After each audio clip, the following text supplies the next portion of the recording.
Fala galera, beleza? Eu sou o Caio Lima, esse aqui é mais um vídeo para o canal do Rede Poderosa.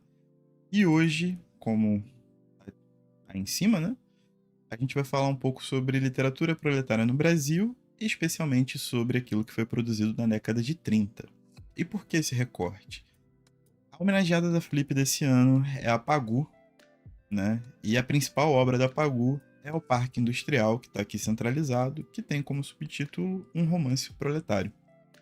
Então, em vez de eu centrar os meus esforços na obra da Pagu, que já vai ser muito debatido tanto na internet quanto na própria Flip, isso com certeza vai reverberar, já está reverberando com os múltiplos lançamentos das editoras de escritos tardios, né, de diários encontrados, de poemas que não foram publicados e agora estão, né, bem editados. São múltiplas as editoras. Romances inspirados na Pagu também. Tem um que saiu recentemente, acho que Pagu no Metrô, pela editora Nós. Então, existe um material muito grande sobre Pagu, muita gente maneira comentando sobre, e eu me ative basicamente ao esforço de tentar recuperar aquilo que é considerado um romance proletário na década de 30, também muito inspirado pelo episódio que a gente fez sobre o Kanikosen, né, o navio caranguejeiro, publicado aqui no Brasil pela Etia e em quadrinhos pela Veneta, mas a edição do livro mesmo é publicado pela queridíssima editora Etia. E aí me deu esse estalo na cabeça de parar e pensar, né, tipo, pô, será que o romance proletário, tal qual foi no Japão, por exemplo, né, a literatura proletária, tal qual existiu o realismo socialista, que a gente pode ou não considerar uma vanguarda, mas que foi uma questão estética muito abrangente também para a literatura na União Soviética, se consolidando como uma literatura formal nos anos 30 também. Enfim, nos Estados Unidos existiam romances, né?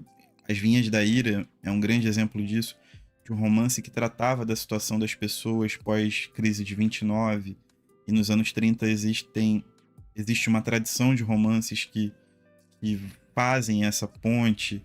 Então, será que no Brasil a gente tem esse mesmo vigor, a gente tem esse mesmo olhar para o trabalho, para o proletário, por representar através da ficção uma nova realidade, uma nova possibilidade, uma nova alternativa narrativa? E aí, a partir do Parque Industrial da Pagu, eu peguei alguns livros, eu li e eu vou comentar com vocês. Mas antes da gente entrar nesses comentários, é muito importante ressaltar que o Rede Poderosa é um podcast. Nós estamos aqui no YouTube, então se você chegou aqui agora e tá curtindo a parada, já se inscreve, deixa seu joinha, deixa seu comentário.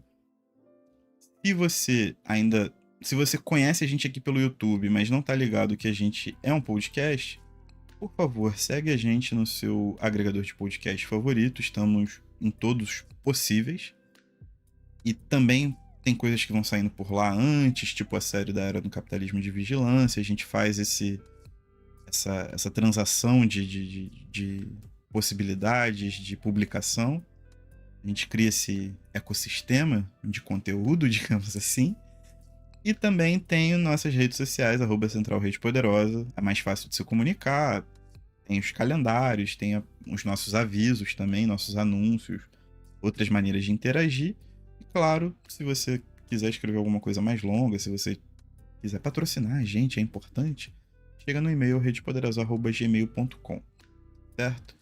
Então, assim, partindo pro vídeo agora, né, pra gente começar a desenrolar, eu vou dar mais um pequeno preâmbulo, né, fora os 3 minutos iniciais aí, porque para mim é uma questão muito importante. Foi uma dedicação muito grande, né, ler 9 livros para poder tentar compor um cenário, e eu gostaria de fazer algo bastante parecido com o que eu fiz no vídeo sobre o expressionismo alemão. Porém, eu sou um proletário também, tô cansado, então vou fazer o comentário sobre as leituras, vou tentar intercalar, fazer os comentários estéticos aqui, mas de uma forma mais solta, mais leve, para a gente poder só trocar uma ideia, apresentar uma alternativa de leitura da própria literatura brasileira que aconteceu, e a gente vai nesse jogo bacana, certo? Eu já começo com a primeira obra, que não é o Parque Industrial. Eu quero começar com essa primeira obra porque a única edição que eu encontrei na estante virtual tava R$ 500, né? Um romance proletário R$ 500. Mas é porque muito provavelmente essa foi a única edição desse romance, o Gororoba, do Lauro Palhano. Tanto que ele não tem nem capa, né? É a contracapa dele. Você não acha mais fotos, assim, da encadernação, de como ele foi publicado, na edição de Terra de Sol, uma editora que já está há muito tempo, já foi de arrasta para cima há muito tempo. E o Gororoba, Cenas da Vida Proletária no Brasil, você consegue no método DSP, né, no método dar seus pulos, tranquilamente, é muito fácil de conseguir. Só que, por ter sido sua única edição, ou pelo menos a que existe disponível de maneira mais fácil na internet, você lida também com um português arcaico, e o que dificulta muito a leitura, juntando o fato de eu não gostar de ler em meios digitais, né? Mesmo no Kindle, apesar de ser um aparelho super preparado, super prático, é uma parada que eu não sou fã. Mas, no Gororoba, a gente já percebe uma coisa. Alguns trabalhos acadêmicos a que eu tive acesso, e eu posso deixar como indicação aqui na caixa de descrição, eles dão o Gororoba como se fosse o primeiro romance proletário no Brasil, né? Cenas da vida proletária no Brasil, já dá o contexto daquilo que o romance se faz presente, né? O que ele tenta incorporar. E ele é um romance bastante interiorano, no sentido de explorar muito as possibilidades geográficas do Brasil, né? Ele começa no Nordeste, ele vai parar no Pará, sabe? E ele dá uma guinada por estilos de vida, ele dá uma nova forma de enxergar o Brasil àquela época, numa transição muito difícil entre um país extremamente agrário, vindo de um longo período de quase 400 anos de escravocrata, e se vê cercado por ideias modernas, que tem uma predileção, ou tem um empuxo por um sudeste principalmente, que se enxerga mais industrial, que começa a se proletarizar, porém outras regiões começam a sofrer com esse atraso. E aí você começa a demarcar como isso se desenvolve a partir da figura central do Gororoba, né? É o apelido que ele recebe já no Pará. E é uma tour de force, cara. Tipo, é uma tour de force de dificuldades muito palpáveis, muito reais. É um homem buscando terra e comida, segurança, paz. Porém, a forma como é concebido, ele é incorporado pelo sistema, não permitem que ele encontre essa paz de espírito. Então ele percorre veios da sociedade, e isso se dá tanto dentro das próprias cidades que ele percorre, dentro dos próprios estamentos sociais que ele percorre, quanto na própria questão demográfica das cidades, em como elas se organizam e como a dinâmica econômica delas se dá. Então, por mais que exista essa vontade, ou esse desejo, ou esse desenvolvimento pela cidade, né, esse desenvolvimento geral da cidade, você não tem a perspectiva, as perspectivas somem dentro daquilo que a própria modernidade apresenta.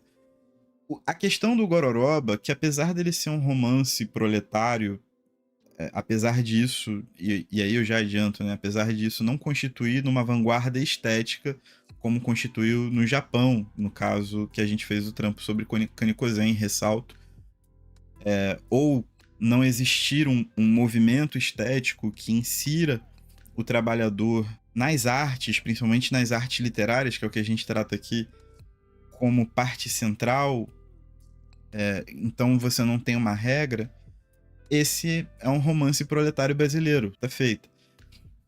Só que aqui a gente puxa para uma questão de que o Gororoba entende que muitas das questões, e aí é uma questão muito popular também, a gente acompanha isso nas nossas famílias mesmo, até hoje, de que boa parte dos problemas são metafísicos, né? Eles são problemas que só são capazes de uma solução a partir de uma estrutura sobrenatural que o faria ascender de classe ou simplesmente ter paz, sabe qual é? Ter o que comer, ter a terra dele, ter a possibilidade de ser remunerado de forma justa.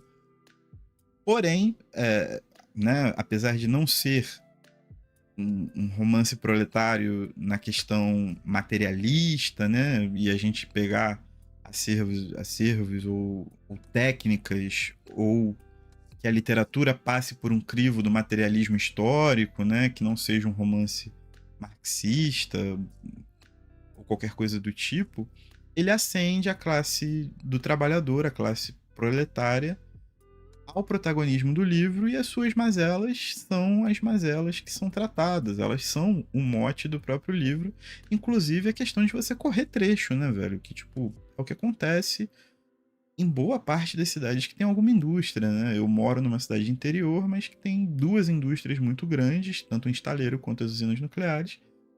E a gente vê trabalhadores que correm trecho o ano inteiro caçando trabalho, caçando o que comer para poder sustentar suas famílias, para poder sobreviver e tudo mais. E isso não é diferente no Gororoba. A questão toda é que ele propõe uma solução metafísica para isso. Ele não propõe uma solução material. Ele aponta os problemas e suas soluções, elas não passam por uma questão material, passam por uma questão metafísica, que é diferente de absolutamente quase todos os romances pelos quais nós vamos passar aqui, né?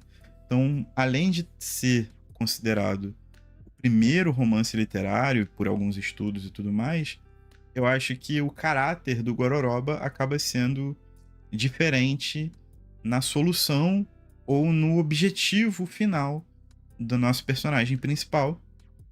Então a gente tem aqui uma obra bastante sui generis que acaba não se enquadrando num fator estético, ele amplia possibilidades estéticas, mas é um fortíssimo, um bravíssimo retrato do seu tempo.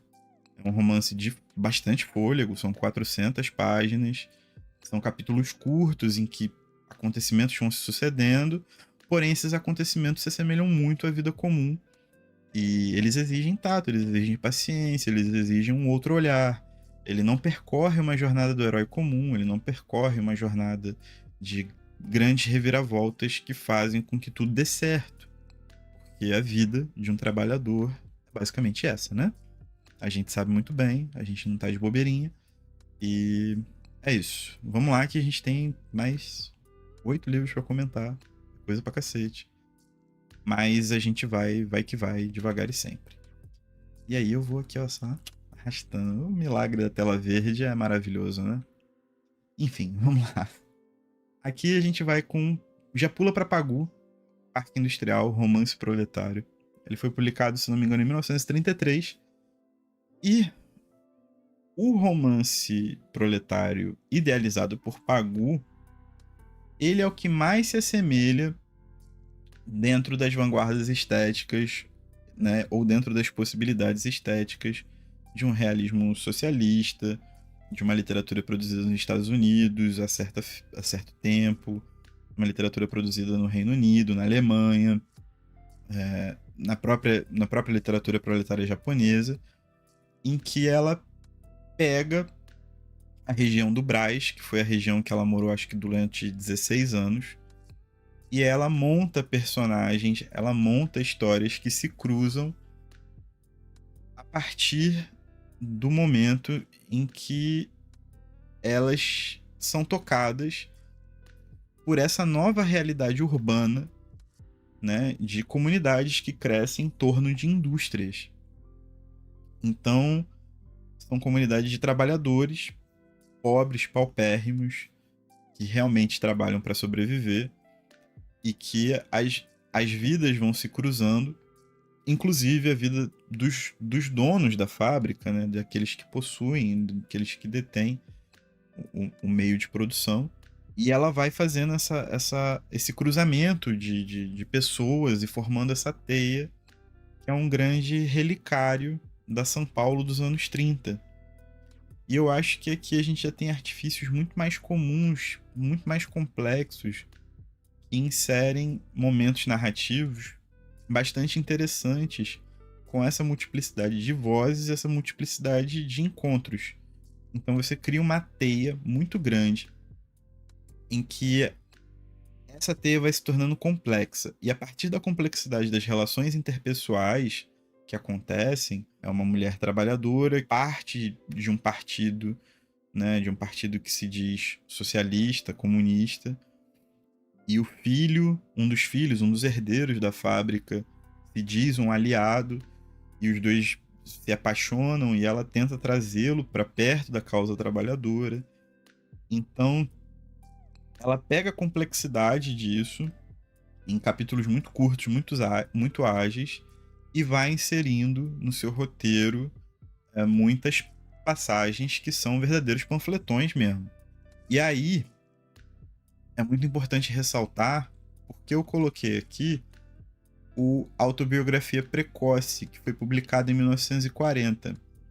Porque além das memórias da Pagu, e aqui na Autobiografia Precoce, talvez até por ser um registro mais pessoal, né, mais íntimo, tem um parágrafo específico em que ela fala sobre parque industrial, que ela escreveu muito nova, aos 21, 22 anos, se eu não me engano, em que ela fala que realmente, né, é um romance proletário e servia como panfletão. Tipo, é uma forma que ela tinha de contribuir com o PCB, né, o Partido Comunista do Brasil, de maneira a criar uma espécie de panfleto que os trabalhadores pudessem ler e se identificar e estar inseridos nesse contexto revolucionário, né? Poderem ser arrastados, se reconhecer através da ficção e serem arrastados para dentro das ideias do partido, né? A ficção funciona como essa forma propagandística e eu acho que Parque Industrial, nesse sentido de panfletão, ele se sai tão bem quanto o livro do Jorge Amado, que a gente vai falar mais pra frente, principalmente o Cacau. Mas existe aqui uma questão urbana do centro de São Paulo que é muito forte, sacou? É uma cidade que está começando a se industrializar de uma maneira completamente desorganizada, com vários resquícios que ficaram de um país que é uma república muito recente, não tem 50 anos de república, né, com as favelas se formando, com o bairro do Brás sendo já uma loucura, né, um bairro quase com vida própria, em todas as suas virtudes, em todas as suas mazelas, né, o conflito de classes escancarado. Então, existe aqui uma possibilidade estética muito real que a Pagu conseguiu condensar numa obra curta, né, do tamanho de uma novela, basicamente, e bastante envolvente, bastante rápida de se aprender o sentido, sem muita enrolação, sem muito blá blá blá, com relações interpessoais muito bem estabelecidas. Eu acho que aqui a gente tem uma síntese muito legal e é completamente inteligível o sucesso de Pagu e como esse romance circulou através dos tempos até hoje, que faz com que Pagu seja homenageada pela Flip, né? A sua obra não é uma obra, pô, gigantesca. Agora que tá começando a sair bastante coisa, inclusive, né? Eu já tinha comentado isso.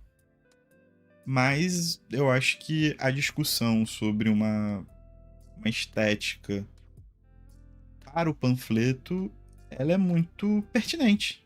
Ela é bastante pertinente e, se bem discutida, ela pode gerar frutos muito interessantes, principalmente no que tange ao que a gente está vendo hoje através das redes sociais, em que a crise estética e a apropriação estética por parte do fazer político tornou-se uma parada muito muito escrota mesmo, sabe qual é?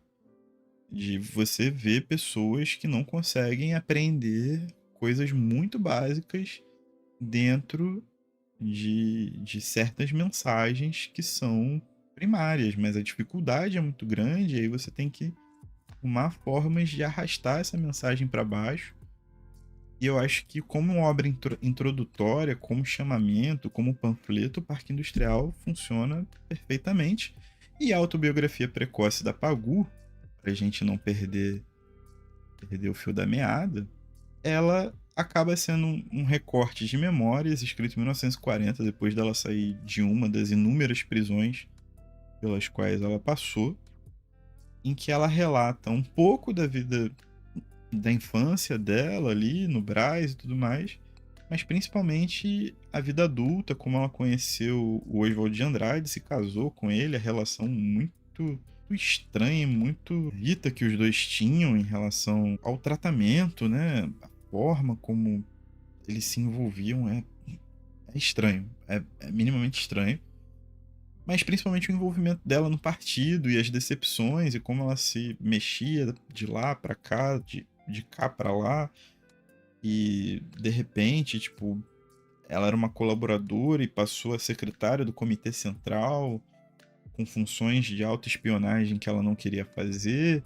E aí pediu dispensa e morava no Rio, morava em São Paulo, morava em outro estado, termina indo viajar para a União Soviética, se eu não me engano. Acho que ela foi pro Japão, China, depois União Soviética, uma parada assim. Desculpa, gente, eu tô gravando isso tarde da noite, tô cansado. Mas enfim, eu acho que é muito válido pelo conhecimento interpessoal, pelas relações interpessoais que ela trava, principalmente com o Oswald, que gera muita polêmica essa questão da Tarsila também, né? Do Oswald, Tarsila e Pagu. Existe uma polêmica em cima disso e eu tô longe de saber exatamente qual é, mas eu sei que a galera curte aí, fofoquinha literária, então é uma boa. Mas principalmente por essa vivência dela no PCB e como as coisas se desenrolaram a partir dali. Uma época muito difícil, né? Ela participou de manifestações, viu amigos sendo mortos, morrendo nos braços dela. Essas tarefas, né? A ascensão dela a cargos maiores no partido, que era uma coisa, às vezes, quase que instantânea, né? Ela bastava existir para poder subir em alguns cargos, isso não fica muito bem explicado em alguns momentos. Como ela pede dispensa desses cargos também, enfim. A vida da mulher foi uma verdadeira loucura, né? A mulher foi presa mais de 20 vezes, bicho. Pão que o diabo amassou.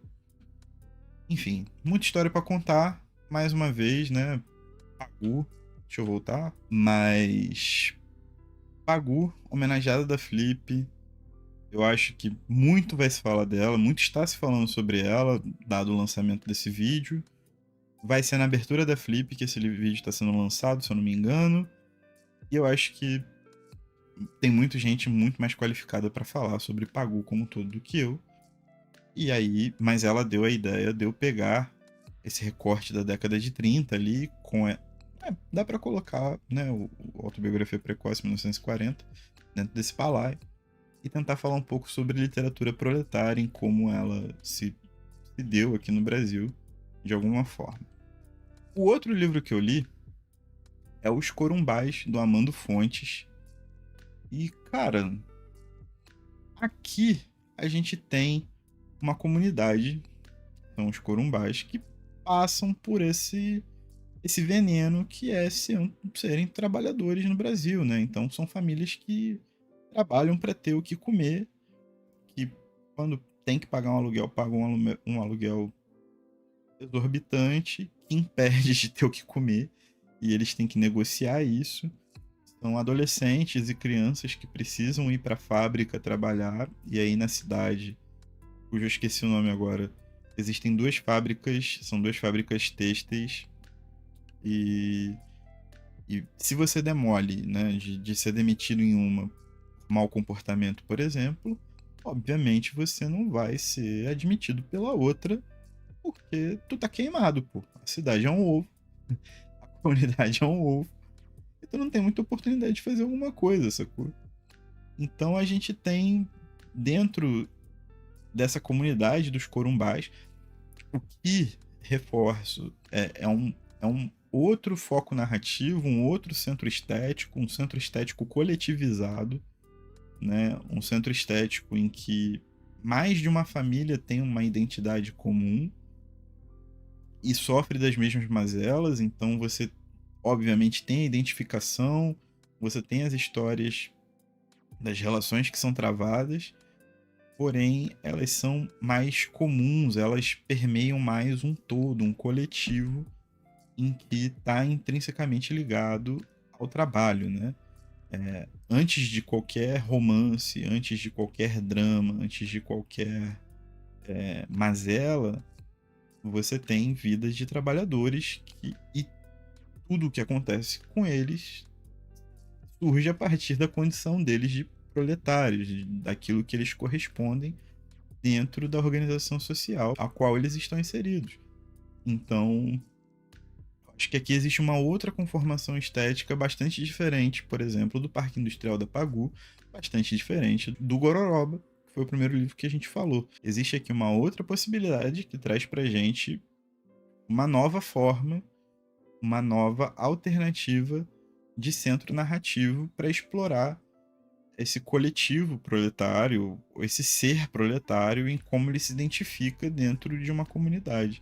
Porque aqui ele fecha essa comunidade num lugar minúsculo, né? Tipo, é uma comunidade junto a outras comunidades, e essas comunidades se assemelham aos seus respectivos sofrimentos representados ali, né? Então ele pega essa amostragem e traz isso como protagonista do seu livro.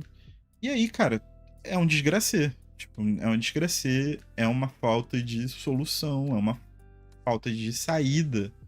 Se existe uma saída narrativa, né? Se existe uma saída de centro narrativo, uma alternativa de centro narrativo, falta aqui em Os Corumbais uma perspectiva de uma superação desse problema, de como levar a uma solução aquilo que essa comunidade sofre como um todo e as particularidades de cada integrante dela. Então é um livro, eu acho que dessa lista, muito provavelmente ele é o mais pessimista, sim. Né? Não que a realidade de um trabalhador seja muito otimista, mas é o que menos traz alguma alternativa de superação dessa condição de proletário definitiva, né? Não só para a pessoa, mas para o coletivo, para esse ser coletivo que os corumbás representam. Então, é um livro curto, ele é rápido.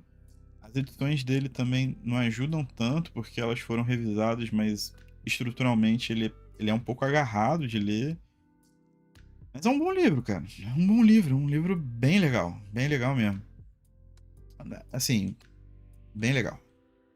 E aí, surpreenda-se ou não, a gente vai para Caminho de Pedras, da Raquel de Queiroz. Sim, a mesma Raquel de Queiroz que deu aquele show no Roda Viva já no final da vida, defendendo ditadura, né, dizendo de direita. Mas na década de 30, inclusive, se eu não me engano, ela foi uma das responsáveis por incentivar ali, dar uma moral pro Jorge Amado. Jorge Amado, que viria a ser também deputado federal pelo PCB, pelo Partido Comunista do Brasil, e escreveu né, a bibliografia do Jorge Amado. É alguma coisa de impressionante, são, sei lá, 50 e poucos livros escritos, publicados. Então, se existe Jorge Amado, porque Raquel de Queiroz meteu seu dedinho ali, ó. Ei! Depois ela teve um triste fim, mas ela teve essa belíssima participação. E Caminho de Pedras, ele propõe uma outra possibilidade narrativa, que é a de um romance normal, de uma novelona normal, de pessoas que se apaixonam, que têm decepções, que percorrem suas dificuldades e tentam superar suas dificuldades. Tem uma questão de adultério. Sim, Chico Moedas já existia há muito tempo que existia Chico Moedas, tá? Não é pouco tempo, não. Muito tempo que existiam Chico Moedas voando por aí, inclusive em Caminho de Pedras da Raquel de Queiroz.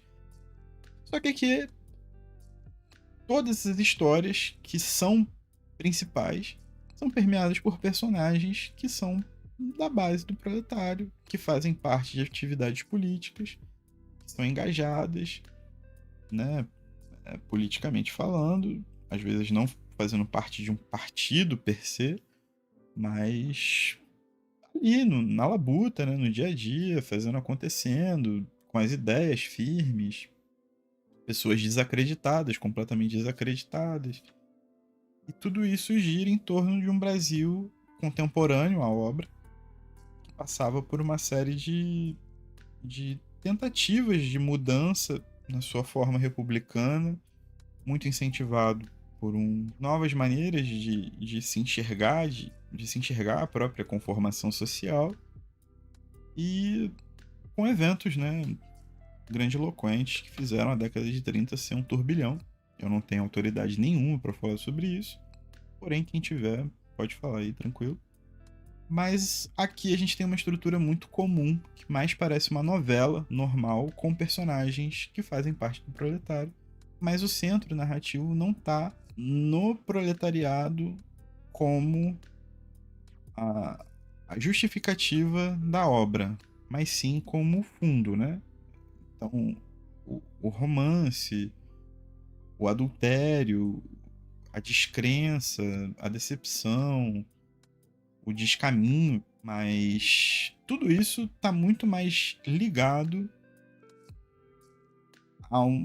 às personagens em si do que à condição delas na sociedade, sacou? Se fossem pessoas ricas, por exemplo, fossem nobres, nobilíssimos, se fossem donos de fábrica, famílias tradicionais, oligárquicas do Brasil, essa trama funcionaria da mesma forma, basicamente, assim. Só mudaria o ambiente, né? Mas a dinâmica das relações, ela passaria da mesma forma, porque são meio que relações comuns, né? A traição, né? Monogamia, não monogamia, não vou discutir isso daqui, mas ela faz parte de uma conformação social que sim, tá ligado ao capitalismo, mas acho que dentro do romance proletário, elas acabam não sendo esse foco, né? Pelo menos nas vanguardas da década de 30 ali. Pode ser que, né, numa vanguarda posterior, ou numa possibilidade estética posterior, isso entre em discussão. Mas enfim, né? Eu acabei divagando sobre Chico Moedas, traição, monogamia, não monogamia. Mas é isso, Caminho de Pedras é um novelão com personagens proletários, então ele não foge, ele não é um romance proletário, né? Ele é um romance. Simplesmente um romance. Não tem uma virulência, não tem uma parada mais pesadona.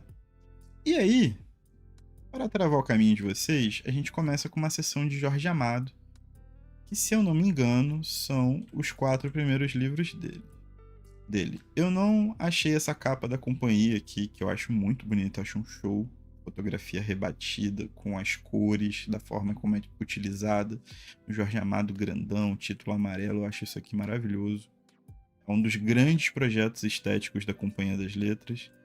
Mas eu não achei uma imagem boa. Aí eu botei uma das primeiras edições do País do Carnaval, país ainda escrito com Z, então foi publicado lá na década de 30 mesmo. E esses são os 4 primeiros romances do Jorge Amado, né? O País do Carnaval, Cacau, Suor e Jubiabá. A gente já tá com quase 40 minutos de vídeo, então eu vou tentar fazer um apanhado dos 4, porque eu acho que, como sequência, eles explicitam muito bem o que foi o caminho de Jorge Amado dentro da literatura, as influências que ele tinha, as possibilidades narrativas que ele tentava criar, mesmo que muito, muito, muito jovem, e como isso delineia boa parte daquilo que fez do Jorge Amado um puto escritor que ele foi, né? Que, sei lá, que ele é, a obra dele é viva, né? Ele já foi de arrasta, mas a obra dele vive e é, tipo, puro suco de Brasil. Então, em O País do Carnaval, em Cacau, em Suor, em Jubiabá, a gente vê um Jorge Amado tentando. Eu vou deixar as 3 capas da companhia, porque elas são bonitas demais, né? A gente vê um jovem Jorge Amado nas suas 4 primeiras obras, basicamente, de ficção, tentando se colocar em relação ao mundo, né?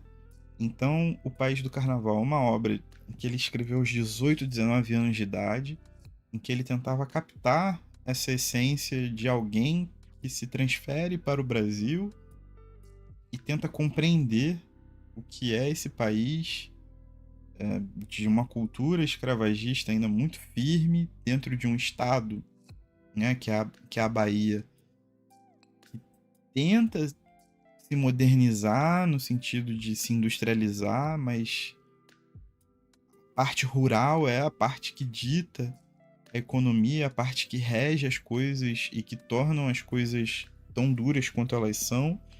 Então, em Cacau, você já tem essa exploração de um herdeiro de fábrica que é limado pelo próprio tio, que vai buscar na zona cacaueira uma nova possibilidade de trabalho, uma nova esperança, e quando chega lá, encontra trabalhadores tão sofridos ou até mais sofridos do que ele encontrava nas fábricas, sacou? Quando você vai para Suor, você vê o centro do Pelourinho. E aí, pô, não tem como não lembrar, eu tive na Bahia esse ano e passei na frente da casa número 68 com a Lud, beijo Lud, saudade de você. E aí a gente, né, a Lud tirou uma foto da casa 68, eu não sei se eu vou deixar ela aqui, a Alana posta, senão, enfim, é só você procurar a casa 68 lá no Google e dar seus pulos.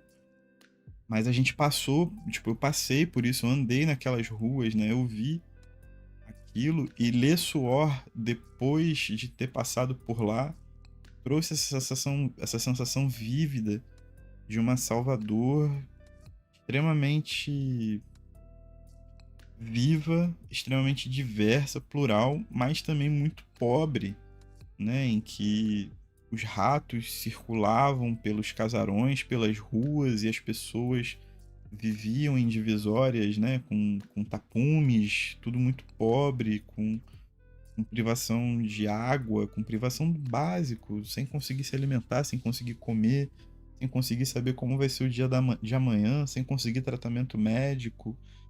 E isso numa cidade pulsante, numa cidade que se revelava, né, como sempre foi uma das grandes capitais, um dos grandes centros econômicos do país, mas que não conseguia, como não consegue, distribuir como qualquer outra grande cidade, como qualquer outra cidade do Brasil, ou da América Latina, distribuir essa grandiosidade para as pessoas que sofrem e que buscam trabalho e que veem suas histórias sendo entrelaçadas de diversas maneiras, porque também não é só de sofrimento que vive o homem, né? Todo mundo procura lazer, todo mundo procura divertimento e todo mundo se encontra de alguma forma na possibilidade de uma história escrita, velho. De tipo, você tá passando e esbarrando com alguém na rua. E esse complexo de muitos complexos tornam essa cidade pulsante, com esse suor pesado, denso. E aí os 3 primeiros livros de um Jorge Amado muito, muito jovem. E o Suor, ele escreve em 1934, ele tinha 23 anos, alguma coisa assim. Eles têm uma agilidade narrativa, mas não é que as coisas passam rápido. É uma agilidade dos próprios movimentos da própria cidade, principalmente o suor. Então você sente o peso daquele suor que gruda na pele, sabe? A gente tá passando, acabou de passar por uma onda de calor muito sinistra, tipo no Rio, 8h30 da manhã tava fazendo 53 graus, né, sensação térmica. Sabe aquele suor que fica impregnado na pele, que a única coisa que você quer chegar em casa é tomar um banho, um longo banho para tirar esse suor do seu corpo.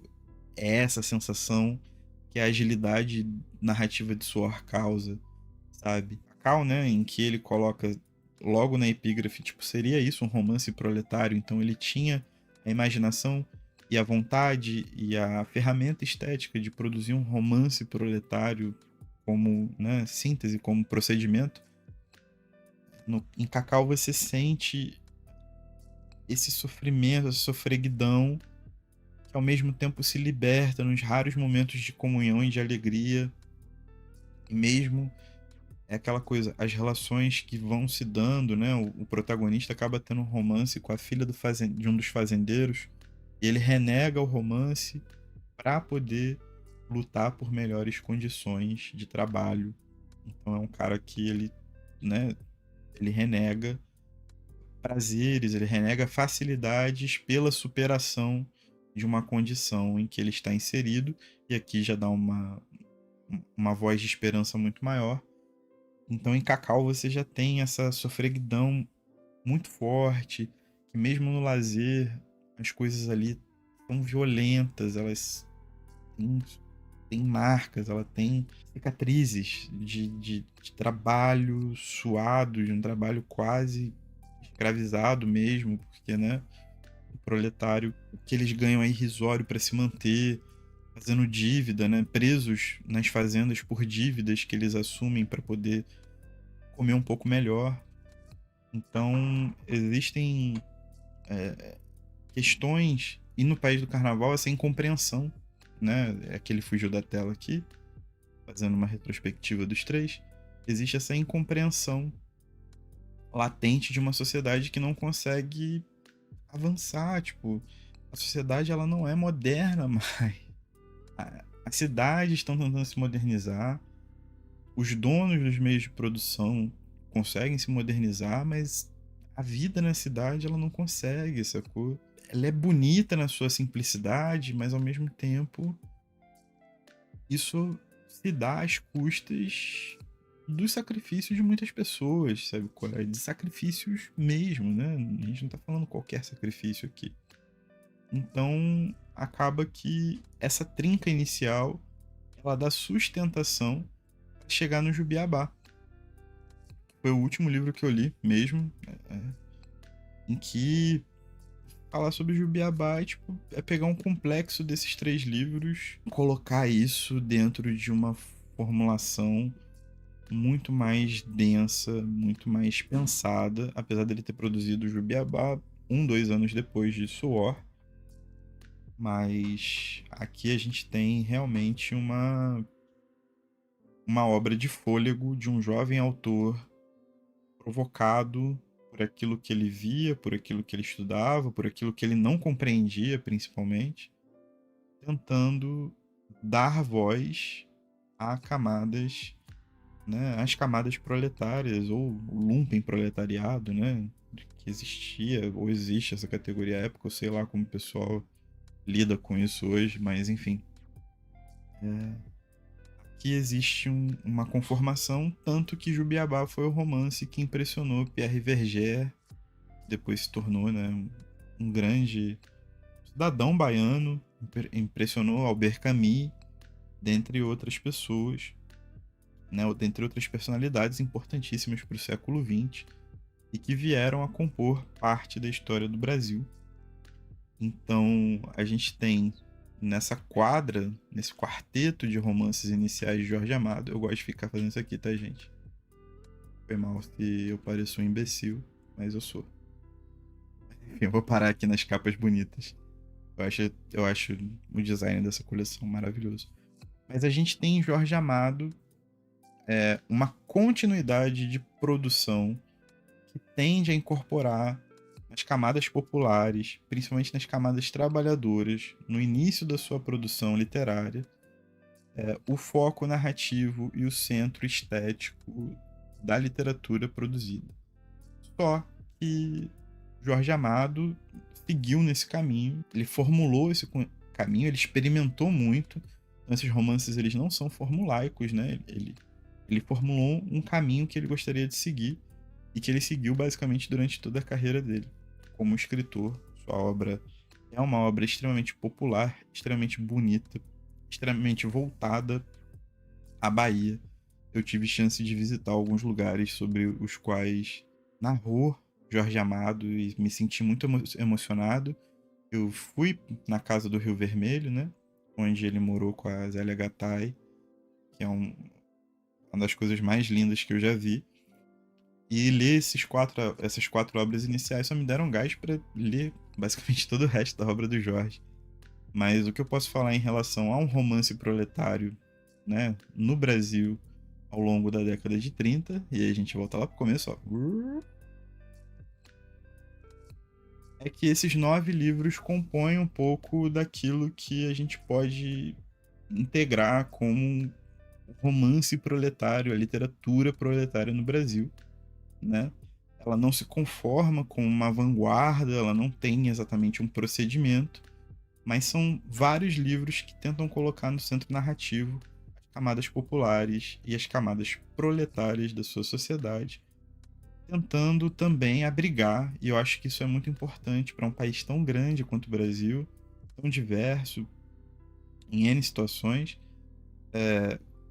particularidades muito regionais, né? Então, existe essa pretensão também de abrigar e de dar voz a regionalidades muito fortes. A gente acompanha isso em Jorge Amado de maneira colossal, né? Brutal.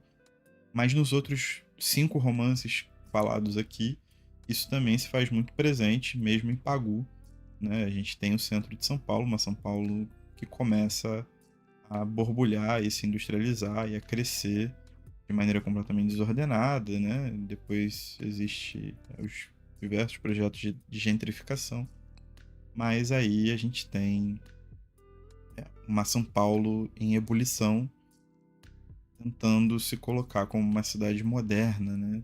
O que consegue depois vir essa grande capital, essa grande metrópole, né? Uma das maiores do mundo. Isso aqui foi um emaranhado de leituras de uma ideia que pareceu bastante promissora, e eu acho que ela é bastante promissora, mas não para uma pessoa cansada como eu sou, certo? E se você achou que por conta do verde eu nunca colocaria Fluminense nos meus vídeos, achou errado aqui, ó. Campeão da América. Campeão da América, galera. Eu tô feliz. Um dos motivos também de eu não ter conseguido fazer um vídeo tipo do expressionismo é porque eu tô há uma semana comemorando, né, gente? O tempo livre que eu tenho é comemoração. O resto do tempo é trabalho. Show? Então é isso, galera. Espero que vocês tenham gostado. Comentem se vocês conhecem mais romances brasileiros que são voltados para a classe trabalhadora, para as classes pobres do Brasil, né? Que tem esse olhar voltado, que tem esse centro narrativo. Eu acho que é muito importante a gente começar a estabelecer uma literatura que vem de baixo, que tenta compreender uma ideia de Brasil diferente, que tenta apresentar alternativas narrativas diferentes e fazer, né, o casamento, a conexão entre elas, o que a gente pode aproveitar de melhor em como a gente lida com as formas estéticas que a gente consome, né? Pra gente ampliar a visão, pesquisar, ver outras paradas, sei lá, tá tudo valendo, certo? Se você curtiu o vídeo, se você veio até aqui, até o final, deixe seu joinha, comenta, se inscreva, ativa o sininho, faz a parada que você puder fazer. Lembrando que o Rede Poderosa é um podcast também, então em formato de áudio tá em todos os agregadores de podcast que a gente consegue estar, os mais famosos com certeza. Siga a gente no @Central Rede Poderosa. Para qualquer outra coisa, principalmente patrocínios, manda um e-mail, redepoderosa@gmail.com. A gente quer ganhar dinheiro, a gente gosta de dinheiro, a gente quer ficar rico falando sobre livro na internet, beleza? Então é isso. Flusão, campeão da Libertadores. Nada me abala até o final do ano, certo? Conto com vocês. Tchau.